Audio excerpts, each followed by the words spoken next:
Di sini kami akan mempresentasikan tentang etika bisnis dan tanggung jawab sosial perusahaan. Sebelumnya, perkenalkan, nama saya Fajar Indra Prakoso dengan NIM 124. Saya Putra Rizky Ridani dengan NIM 090. Pendahuluan, setiap perusahaan bertujuan untuk meraih keuntungan dan mengembangkan usahanya. Namun dalam prosesnya tetap harus mematuhi hukum yang berlaku serta memperhatikan etika. Selain aturan hukum tertulis, etika sebagai aturan tidak tertulis juga memiliki peran penting dalam menjaga reputasi dan kelangsungan operasional perusahaan. Next.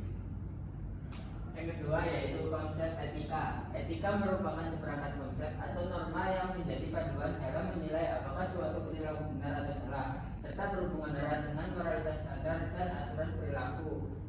Paul Elton 2013. Etika bisnis. Etika bisnis adalah penerapan prinsip-prinsip etika umum dalam aktivitas, kepuasan, dan perilaku organisasi serta para anggotanya. Tujuannya adalah mencegah tindakan penyimpangan dalam dunia bisnis seperti kecurangan, manipulasi, atau eksploitasi. Next.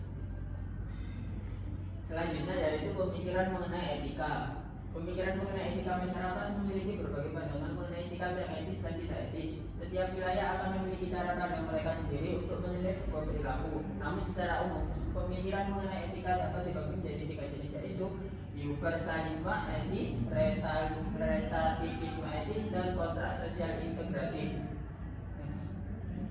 Universalisme etis atau etika universal adalah pandangan bahwa standar penilaian benar dan salah sifat universal berlaku bagi semua manusia tanpa memandang budaya, agama, suku, atau negara.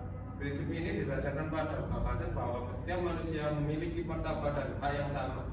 Contohnya, seperti perilaku etis universal adalah kejujuran dan penolakan terhadap pencurian atau kekerasan.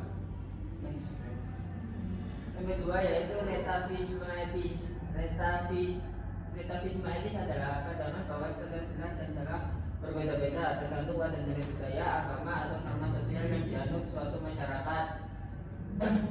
Dilema ini menunjukkan bahwa perusahaan perlu sensitif terhadap nilai lokal sambil tetap mempertimbangkan prinsip-prinsip etika, dasar, dan hukum yang berlaku. Data UNICEF 2021 menyebutkan bahwa terdapat 160 juta pekerja anak di seluruh dunia, dan di Indonesia sendiri diperkirakan ada 1,5 juta pekerja anak, meskipun undang-undang telah melarang praktik ini seperti tercantum dalam pasal 68 UU No 13 tahun 2003. Teori kontrak sosial integratif. Teori kontrak sosial integratif merupakan pendekatan etika yang berada di tengah antara universalisme etis dan relativisme etis. Teori ini menyatakan bahwa perusahaan harus mematuhi prinsip-prinsip etika universal yang disepakati oleh kolektif oleh berbagai budaya, namun tetap menghormati norma, tradisi, dan nilai lokal di wilayah tempat perusahaan beroperasi. Next. Selanjutnya yaitu tanggung jawab sosial perusahaan. Tanggung jawab sosial perusahaan atau CSR adalah kewajiban perusahaan untuk tidak hanya mengejar keuntungan, tetapi juga berkontribusi pada kesejahteraan masyarakat dan pelestarian lingkungan. Konsep CSR mulai berkembang sejak tahun 1950-an dengan fokus pada kemudian sosial, dan pada 1960-an meluas mencakup visi lingkungan di Indonesia. Next.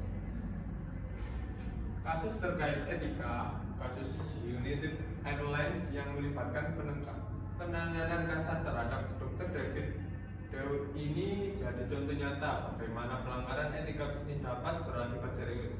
Meskipun tindakan maskapai tersebut legal secara hukum karena overbooking memang diizinkan. Dari kasus ini ada beberapa pelajaran penting soal etika bisnis. Yang pertama yaitu etika dalam komunikasi. Maskapai harus memperlakukan pelanggan dengan hormat, jelas, dan transparan. Meminta secara sukarela dengan kompensasi layak adalah langkah awal yang benar, tapi perlakuan selanjutnya harus tetap sopan dan penuh empati. Yang kedua yaitu etika dalam tindakan. Meski ada hak hukum, eksekusi tindakan harus mempertimbangkan nilai kemanusiaan dan hak-hak individu. Penarikan paksa yang kasar dan merugikan secara fisik jelas melanggar prinsip etika. Yang ketiga, dampak reputasi. Pelanggaran etika dapat langsung berdampak negatif terhadap citra perusahaan, kepercayaan pelanggan, bahkan nilai saham seperti yang terjadi pada United Airlines. 4. Tanggung jawab sosial. Perusahaan harus mengedepankan tanggung jawab sosial tidak hanya kepada pemegang saham, tapi juga kepada pelanggan dan masyarakat luas. Kasus ini jadi pengingat penting bahwa hukum tidak selalu cukup. Etika adalah kunci utama dalam menjaga reputasi dan keberlanjutan bisnis. Terima kasih. Terima kasih. Sekian dari kelompok kami. Wassalamualaikum warahmatullahi wabarakatuh.